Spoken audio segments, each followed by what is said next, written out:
Izzy? Okay. 1, 2, 3, 4, 5, 6. Good afternoon, guys. For my speech, I'm going to be informing you guys about fentanyl and the rise of fentanyl, understanding this synthetic opioid.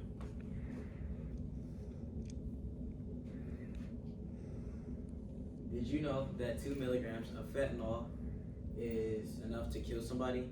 And that's only on the tip of a pencil.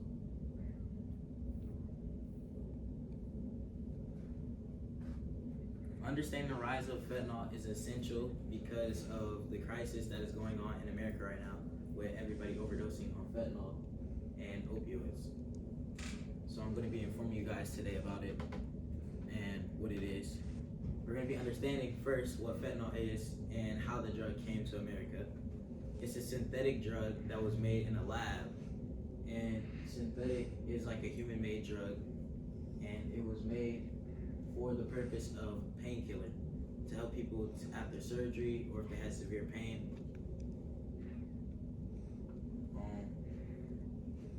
The legally made fentanyl is also made in the lab, but they lace it and they put it inside of pills. And they put it inside of pills, and they put it in patches, and they also put it in powder. Like other opioids such as oxy and morphine, fentanyl is 50 to 100 times more potent than that. And fentanyl has a high chance of misuse and abuse.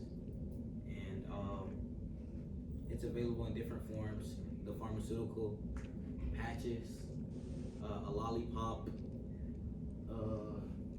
but it's not actual lollipop. That's the medical lollipop, and that's a patch. And the patch, you just put it on your arm. And people tend to abuse this and misuse it. Fentanyl is listed as a Schedule II drug, meaning that it is allowed to be used in the medical field, but it has a high chance of being misused and abused easily.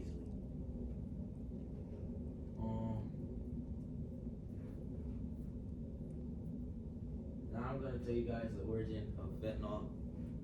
Fentanyl started in the 1960s in Belgium, and it was created by a guy named Dr. Jensen. And he was interested in finding another type of drug or opioid for surgeries.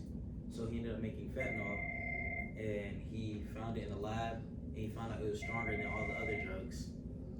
So he started testing it on animals and people, and he found out this drug was really potent. So he said he wanted to start using it in the medical field. And then he started going out to Europe, and he started advertising the drug so it could be used in the operating room. And then fentanyl started being it replaced morphine, and it started getting approved in Europe and then later in America by the FDA. And it was used in small dosage, so people didn't really abuse it at first. It was only in the operating room. But later on, fentanyl started becoming more widespread when they found out that you could start giving high dosage to people that were really sick or in a lot of pain. So they started upping the dosage from 2 milligrams to, I forgot what it was, but it doesn't matter because, people are dying. In the 80s, they had made the patches, and in the 90s, they made the lollipops.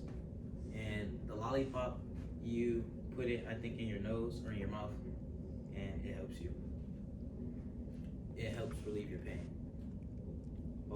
Now on to the dangers of fentanyl. Fentanyl is a rising concern in the USA.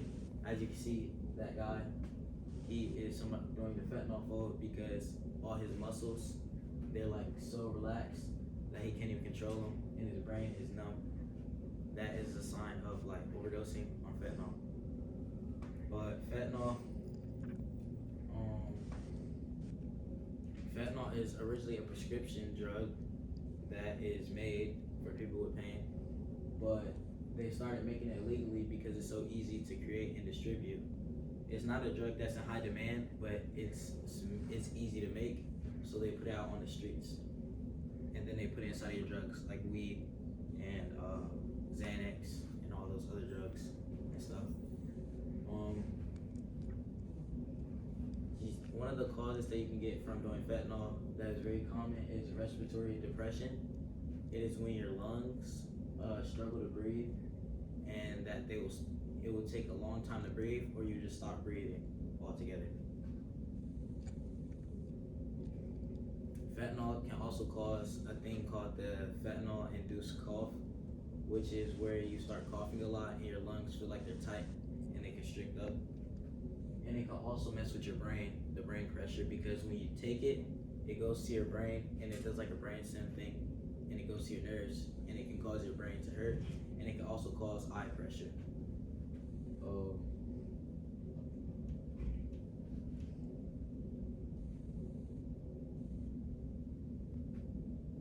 Fentanyl overdose have now increased more dramatically from 2014 to now. 48,000 people have died last year from fentanyl overdose, and 77,000 in general from just taking opioids. This was a decrease from from 2023, with 77,000 people that were killed from fentanyl. Fentanyl is dangerous to people of all ages because how easy it is to get access to. You never know if it's in your drug, because it can be in Adderall, it can be in Xanax, it can be in weed, it can be in cocaine, because it's so easy to put inside of a drug. And as I continue on my speech and I tell people another dangerous thing about fentanyl, as I keep going down, this is a chart of all the overdoses of fentanyl outside of a hospital. As you can see that in 2021, a lot of people died, but in a hospital, inside of a hospital, people really died from taking it. And other opioids and stuff, that's not important, but people really die from them because they're not as strong.